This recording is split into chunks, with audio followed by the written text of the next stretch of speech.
So this is what happens when you tell the truth today. I was recently sharing my story of how I went from a radical leftist atheist to conservative Christian, and how as a result my family received death wishes because of it, including from people I knew pretty closely.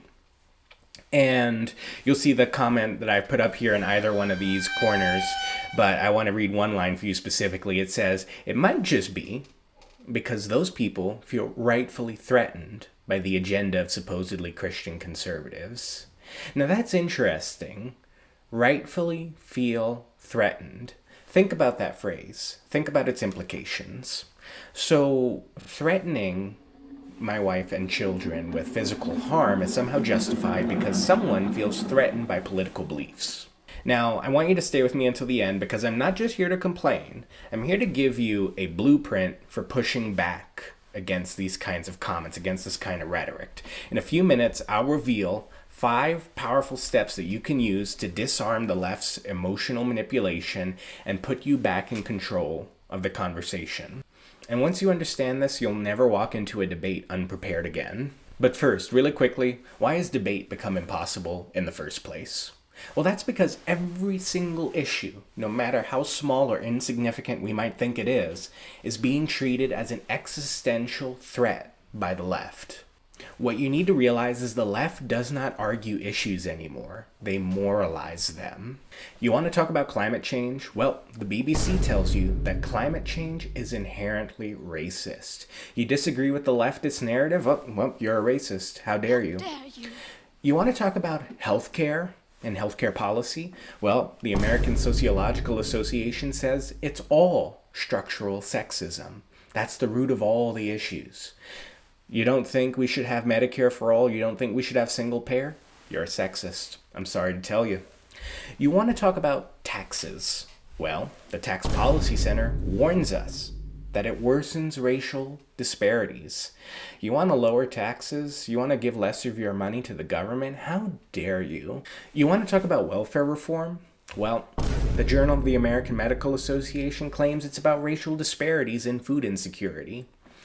You don't think that people should be living forever on the SNAP program? You don't think people should be on temporary assistance for needy families for the rest of their lives? Well, what you're really saying there is that you believe that non-white people should starve to death and you're a racist bigot. And my favorite, last but not least, is the Energy Research and Social Science Journal, which that entire journal sounds like a fraud in and of itself. But anyways, they say that patriarchy and electric power are linked through feminist political ecology. What does that even mean? Well, let me decipher it for you. Essentially, what that means is building a coal power plant or supporting coal power or anything like that, that makes you a sexist. This isn't about policy anymore. It's about moral theater. Every disagreement is now painted as hatred. Every conservative is cast as the villain in someone else's melodrama.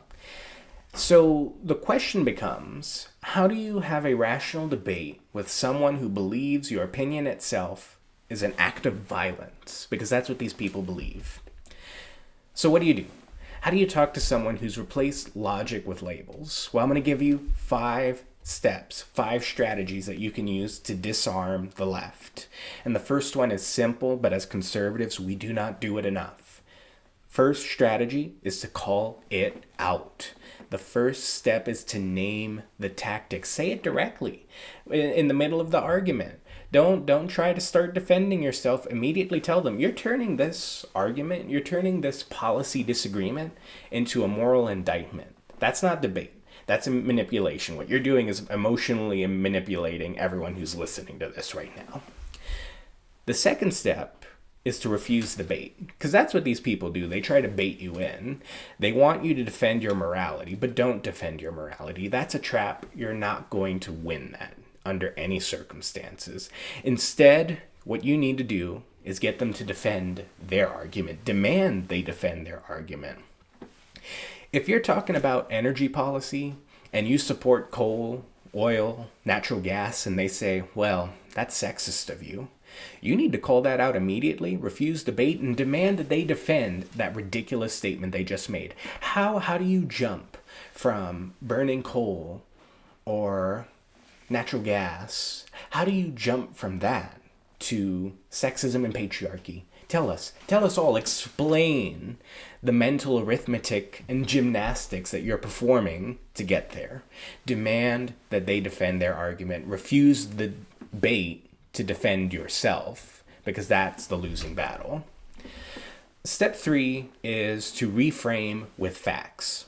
Shift from emotion to evidence. Tell them, we're going to deal with data, not dogma. And we can look at that comment that I received about Latin Americans being, afraid of ICE and whatever, all of that standard anti-ICE sentiment. And what you can do is say, well, why did so many Latino Americans vote for Trump? Why was there such a dramatic shift towards Trump in the last election cycle? Why is it that there are so many Latino Republicans who are so supportive of immigration enforcement?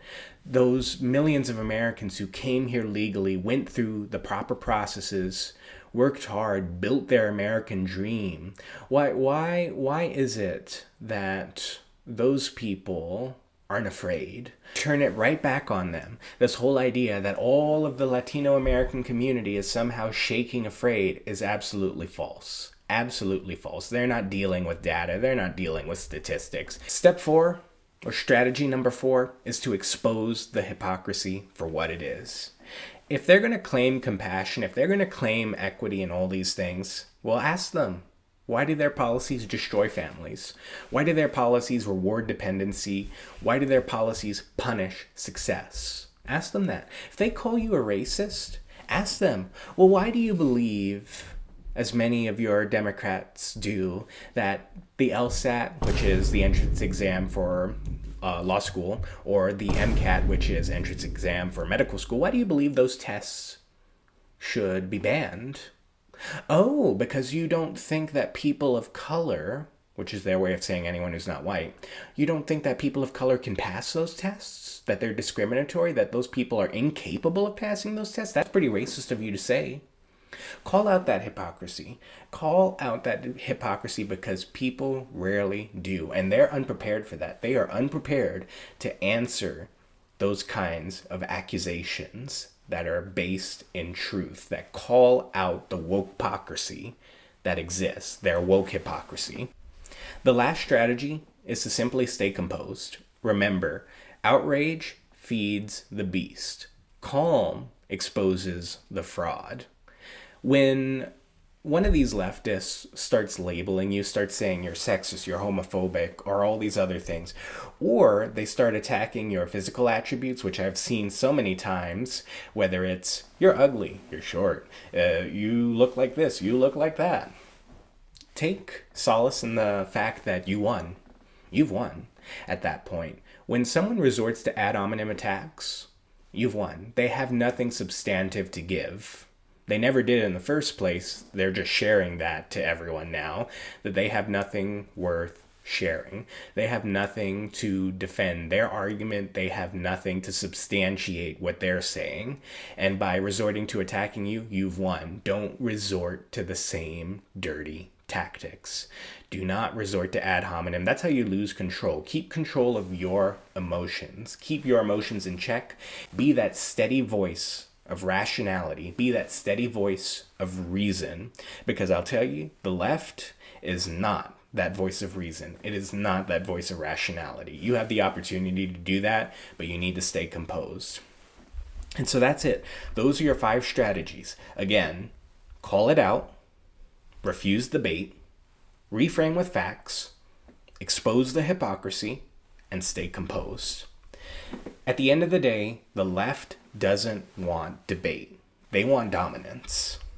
But the antidote is simple. It is truth. It is truth that is spoken clearly, calmly, and consistently. Don't let the left define morality. Don't let them weaponize empathy or sympathy. And don't let them silence you with shame. Because when we stop being afraid to call insanity what it is, we might just actually restore sanity in this country. Thank you all for watching. I hope that these 5 strategies are helpful to you. We've got to take back control of the narrative. We've got to take back control of the conversation. That is how we win. That is how we keep the momentum going and build upon the progress we've made. We've got to do a better job of walking into these debates prepared and ready for what they are, because they're not debates anymore. They're not debates. We get lured into traps, and we've got to stop that. These 5 strategies will help you do exactly that.